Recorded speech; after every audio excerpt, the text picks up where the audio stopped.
Ну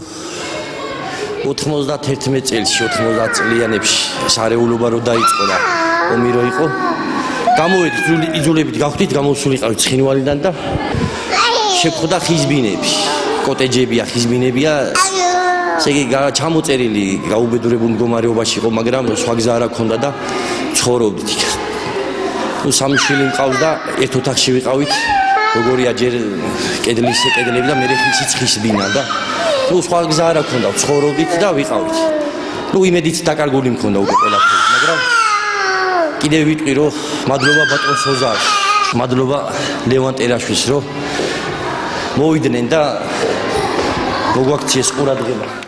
დამთავრდა 29 ბინიანი კორპუსი 21 ოჯახს უკვე გადავეცით გასაღებები 8 ბინა ჯერჯერობით დაგვრჩა ცარიელი იმიტომ რომ რაღაცნაირად დამატებითი მოკვლევა საჭიროებს ოჯახების გარკვეული რაოდენობა უახლოესი 2-3 წლის განმავლობაში სავარაუდოდ მთლიანად შეივსება